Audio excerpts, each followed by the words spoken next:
Markaz knowledge city കേരളത്തിലെ ഏറ്റവും പ്രിയപ്പെട്ട സന്ദർശക നഗരമായി മാറുന്നു.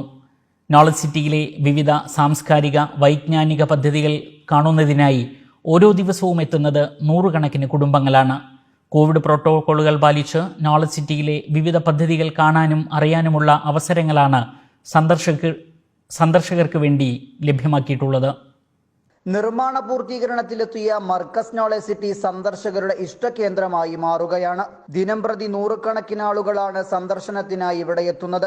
അതിഥികളെ സ്വീകരിക്കാനായി ഇസ്തിഖ്ബാൽ സെന്ററും നോളജ് സിറ്റി വില്ലേജിൽ ഒരുങ്ങുന്ന വിദ്യാഭ്യാസ, സാംസ്കാരിക, വാണിജ്യ സംരംഭങ്ങളെയും പരിചയപ്പെടുത്താൻ പ്രത്യേകം ഗൈഡുമാരും ഒരുങ്ങിക്കഴിഞ്ഞു. വില്ലേജ് മിനിയേച്ചറിന്റെയും 3D പ്രസന്റേഷന്റെയും സഹായത്തോടെയാണ് ഇവർ സംരംഭങ്ങളെ പരിചയപ്പെടുത്തുക. വയനാടൻ മലനിരകളുടെ വലയത്തിൽ ആകർഷകമായ നിർമ്മാണ ചാരുതയോടെയാണ് അത്യാധുനിക സൗകര്യങ്ങൾ ഉൾക്കൊള്ളിച്ച വിവിധ സംരംഭങ്ങൾക്കായുള്ള സമുച്ചയങ്ങൾ പണിതിരിക്കുന്നത്. രാജ്യത്തിന്റെ ചരിത്ര സാംസ്കാരിക സവിശേഷതകൾ ഉൾക്കൊള്ളുന്ന ഇന്ത്യയിലെ ഏറ്റവും വലിയ ചരിത്ര സ്മാരകമാണ് നഗരിയുടെ കേന്ദ്രസ്ഥാനത്തെ കൾച്ചറൽ സെന്റർ. ലോകത്ത് പ്രചാരം നേടിയ 6 വസ്തുരീതികളുടെ സമന്വയം കൂടിയാണ് ഉദ്ഘാടനത്തോടടുക്കുന്ന കൾച്ചറൽ സെന്റർ. പൈതൃക മ്യൂസിയം, ഗവേഷണ കേന്ദ്രം, library, spiritual enclave, international event centre തുടങ്ങിയവ ഇതിന്റെ ഭാഗമാണ്. പശ്ചിമേഷ്യൻ മാതൃകയിലുള്ള വാണിജ്യ കേന്ദ്രം സൂക്കാണ് മറ്റൊന്ന്.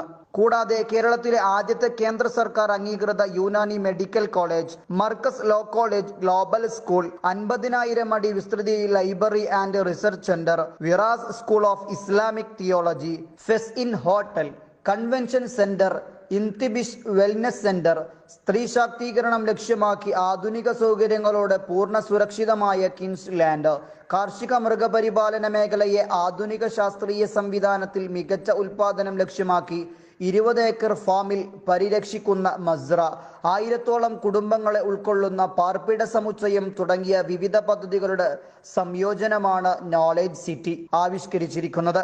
സന്ദർശകർക്ക് 6235600600 നമ്പറിൽ മുൻകൂട്ടി വിളിച്ച് ഗൈഡുകളുടെ സേവനമടക്കം ലഭ്യമാക്കാനും അവസരമുണ്ട്. മർക്കസ് ലൈവിന് വേണ്ടി നവാസ് മണ്ണാറക്കാട്.